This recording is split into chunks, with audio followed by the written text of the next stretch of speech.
बोलिए। हाँ सर। जो आपका शॉर्ट फेनुलम का ट्रीटमेंट मेरे पास से चल रहा है पिछले 2 महीने से, उसमें क्या जी। चेंजेस आप देख रहे हैं, बताइए। हाँ सर, वो 60% हील हो गया सर। तो पहले तो आपने जो 2 महीने का दवाई दिया था मक्स वाला, तो कुछ काम नहीं किया।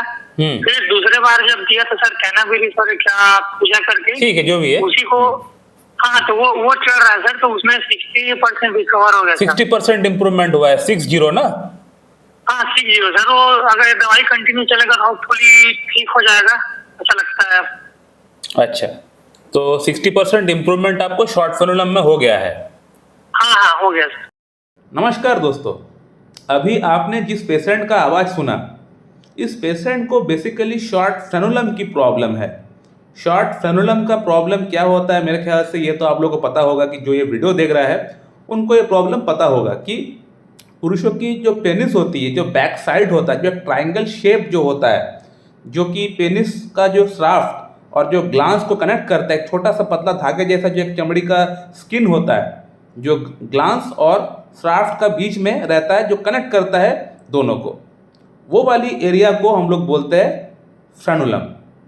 कई पुरुषों के अंदर बाय बर्थ ये जो फेनुलम होता है वो थोड़ा छोटा रह जाता है, और छोटा रहने के कारण से जब भी ये पुरुष जब भी बड़ा होकर सेक्स करता है या संबंध बनाता है, जब भी इसका पेनिस में इरेक्शन आता है, इरेक्शन आने के बाद वहाँ पे जो बैक साइड वाली जो एरिया है, जो फेनुलम वाली जो एरिया है, वहाँ पे इनको पेन होता है। इसलिए होता है क्योंकि इरेक्शन जब भी आता है तो जो ग्लांस है वो बैक साइड की ओर थोड़ा सा शिफ्ट हो जाता है, टाइट फेनुलम के कारण से इस तरह थोड़ा सा शिफ्ट हो जाता है, और शिफ्ट होने के कारण से उसको वहाँ पे पेन होता है, दर्द होता है। कई बार संबंध बनाने के दौरान वहाँ पे कट भी लग जाता है, छिल भी जाता है।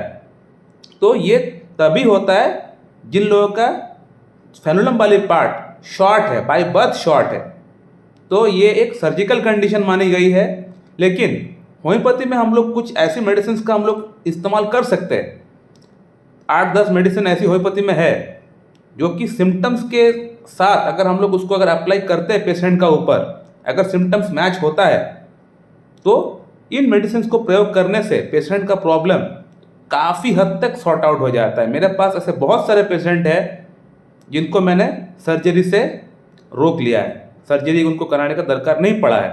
फेनुलोप्लास्टी इसका सर्जरी होता है, वो कराने का दरकार नहीं पड़ा है इनको। बहुत अच्छा लाभ मिल जाता है होम्योपैथिक ट्रीटमेंट से। मैं इससे पहले भी 3-4 वीडियोस इस तरह के पेशेंट फीडबैक्स के साथ लेके आया हूँ, मेरे चैनल पे मौजूद है, और कम्युनिटी में पिक्चर तो डालते ही रहता हूँ कि इस पेशेंट का इतना हद तक प्रॉब्लम ठीक हो गया, इस पेशेंट को ये प्रॉब्लम था वो ठीक हो गया।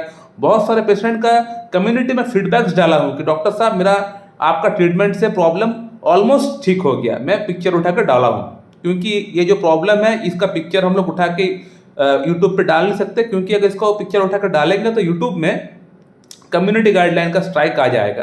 तो हम लोग इसका पिक्चर तो उठाकर डाल नहीं सकते, लेकिन पेशेंट का फीडबैक हम लोग ले सकते हैं, इसमें कोई प्रॉब्लम नहीं है। तो काफ़ी हद तक ये मेडिसिन से ठीक हो जाता है। सर्जिकल कंडीशन है, थोड़ा टाइम लगता है। जैसे कि अभी आपने इस पेशेंट का बात सुना, स्टार्टिंग का 2 महीना में हमने इनको मैक्सोल मेडिसिन दिया था, लेकिन मैक्सोल से इनको फ़ायदा नहीं हुआ था, तो मैक्सोल को मैं फिर बंद किया। बंद करने के बाद तो मैं फिर से पेशेंट का केस को फिर से दोबारा रिटेक किया। इसलिए क्या, कहीं ना कहीं मुझे लग रहा था कि कोई ना कोई सिम्टम्स शायद मुझसे छूट रहा है, मैं ठीक से कलेक्ट नहीं कर पा रहा हूँ, या पेशेंट मुझे क्लियरली कोई सिम्टम्स बता नहीं रहा है या छुपा रहा है मुझसे कुछ। तो मुझे ऐसा फील हुआ, और मेरा मेडिसिन ने काम भी नहीं किया स्टार्टिंग का 2 महीना। तो मुझे डाउट मेरा हुआ, तो मैं पेशेंट से दोबारा बात किया, फिर से मैंने केस को रिटेक किया। रिटेक करने के बाद मैं मेडिसिन चेंज किया। इस बार का मेडिसिन जो गया था वो था थुजा ऑक्सीडेंटलिस 0/1, 2, 3, 4। स्टार्टिंग का 2 महीने में मैक्सोल दिया था, मैक्सोल काम नहीं किया, उसके बाद थुजा दिया। तो इस बार का मेडिसिन से, थुजा ऑक्सीडेंटलिस से, पेशेंट का प्रॉब्लम आपने सुना 60% तक इंप्रूवमेंट हो चुका है।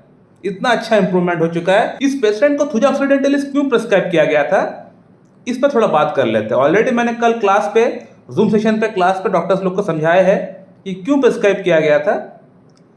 तो इस पेशेंट का मन में बेसिकली कुछ डिल्यूशन चल रहा था, जैसे कि मेरा अंदर कोई आत्मा है, कोई मुझे देख रहा है बैक साइड से, कोई चल रहा है मेरे साथ, someone is looking from back side.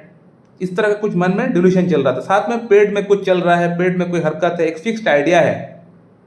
और पसीना जो इनका था, जब रात को सोता था बहुत ज़्यादा इनको पसीना आया करता था, जो कि थुजा का एक सिम्टम है। ऑनियन खाना इनको बहुत पसंद है और एक सिम्टम है थुजा का। और फैमिली हिस्ट्री की अगर बात करें तो फैमिली हिस्ट्री में भी ऐसा ऐसा डिजीज था जो कि साइकोटिक माइजम से बिलोंग कर रहा था। और ये जो प्रॉब्लम है शॉर्ट फेनुलम की, ये भी कहीं ना कहीं बाई बर्थ से प्रॉब्लम होता है। और बाई बर्थ की जो प्रॉब्लम्स होती है वो साइकोटिक माइजम के अंदर ही हम लोग देखते हैं।